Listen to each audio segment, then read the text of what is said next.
Rated M for mature. I remember when I was a kid, and every kid loves dinosaurs, and you would always be like, oh, I love a velociraptor, I love a brontosaurus, right?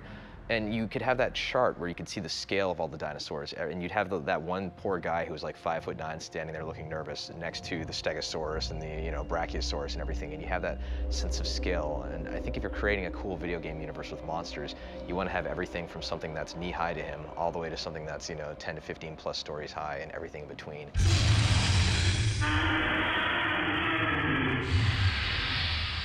The initial backstory for the Locusts was that they were these creatures that came in the night, ghost-like creatures, skeleton, and they would steal children.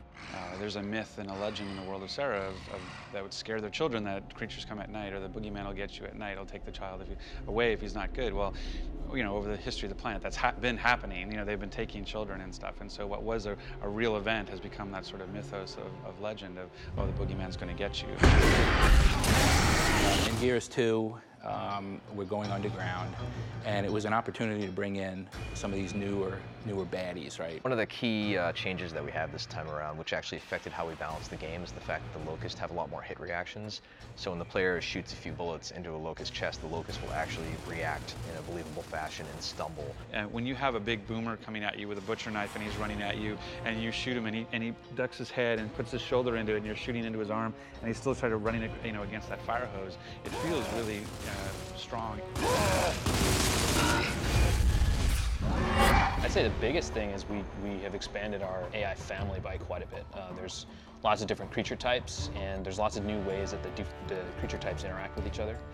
For example, there's a new guy called the Cantus. They have the ability to revive downed teammates on their side. So if you shoot down a Locust but don't finish him, he can bring him back to life from across the battlefield. If you're in a fight with one of these Cantus guys and you ignore him, you're just fighting the front guys, they're just going to keep coming back. And if you do enough damage to him, he'll actually spawn tickers to go after you and try to distract you while he does other things.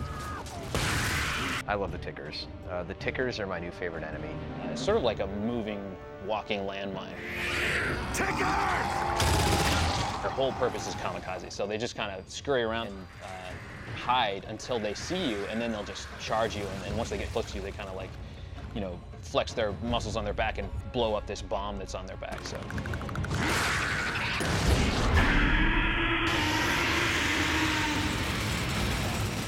Brumac. Giant monster with guns. It was the first creature I saw for Gears of War back when I started. He's seen multiple iterations. We have him in Gears 2 now, where his armor's off. We've got versions with his armor on. He's got weapons. He doesn't have weapons. Talk about iconic creatures, The Brumac is the epitome of every Gears of War creature there is. Everything else is derived from him. Blood mounts are really cool. One of the most difficult creatures that you'll encounter in the single-player game. He's crazy, they kind of walk on their hands, and they've got these crazy weapon feet. That was a tough character to evolve because of the mechanics of it. We came up with this idea to kind of have it where he's walking on his arms, and his body kind of wraps up underneath, and it's his feet that are kind of sticking out in the front that kind of jab you. He's a really bulky, cool-looking character that the palace guards ride, and when he gets close to you, he's deadly. The melee attack is insane, and he just kicks at you with these sharp claws on his feet. And one of the cool things is you can shoot their helmet, and that'll get them all pissed off, and they'll actually rip their helmet off and then charge at you and stuff. So you can actually slow them down if you shoot them in the face, which what doesn't actually slow down if you shoot them in the face anyway. Palace guards are specific to the Locust Palace.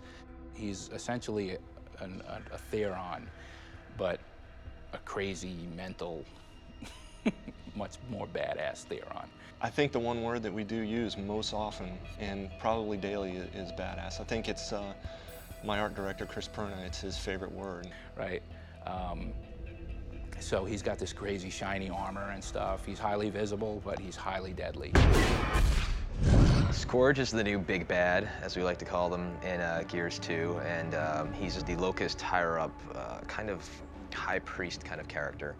The Locusts ultimately control a lot of the denizens of the Hollow by using things like pheromones as well as certain verbal abilities, and the Cantus are the class of Locusts that use this, and he's essentially the leader of that caste.